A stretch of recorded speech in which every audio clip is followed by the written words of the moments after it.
All the workbenches that we have around here, including the one that I built for my home shop, has festooned with a variety of bench dog holes. And most of the time you're seeing those bench dogs used in conjunction with either the face vise or the end vise down at the other end. However, I've found that working with just the bench dog itself can be a great way to work. And here's a couple of reasons.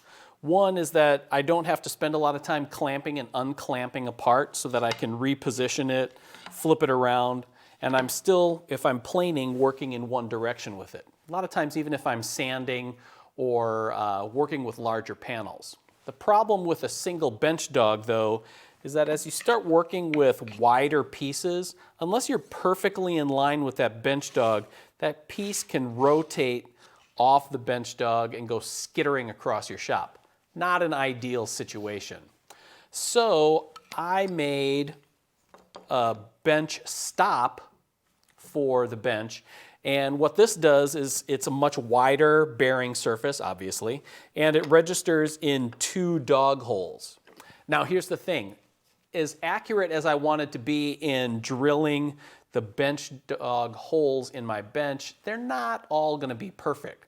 So having 2 fixed posts in the bench stop is probably going to work for one set, but not another set. So what I have here is 1 fixed post. It's glued and wedged into the stop.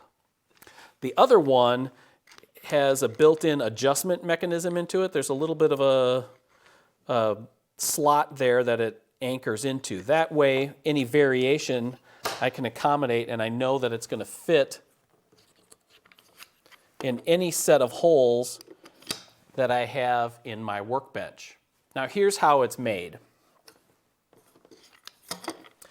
It starts off with a piece of aluminum bar stock. I have 1/8 inch here, and you can see just a little bit if I take this adjustable bench dog off.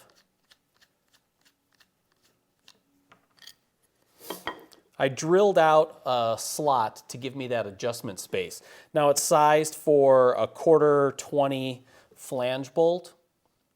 And then to protect the aluminum piece and the tools that I'm working with, I wrapped it in a piece of solid wood. This is just some scrap that I had laying around.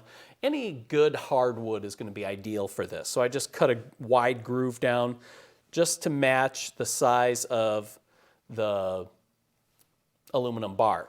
On the top side in the wood, you can see I have a wider slot that accommodates the head of the flange bolt. And I used a flange bolt here because it has a pretty thin head on it so that I can keep this whole thing right around 1/4 inch thick so that I can still work with thin materials while I'm at the bench. Like I said, even if I do hit it with the blade, it's on hardwood, so no harm, no foul. Now the dog that's adjustable, I used a metal cutting tap and I cut threads inside of it. Now to keep the threads from stripping out, I ran some really thin super glue down the threads just to harden them. That way when I slip the flange bolt in place, thread it on,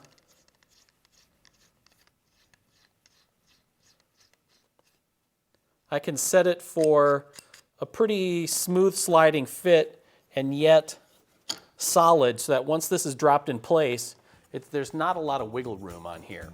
So if you're ready to unlock some of the capabilities in your workbench, you want to try making an adjustable bench stop like this.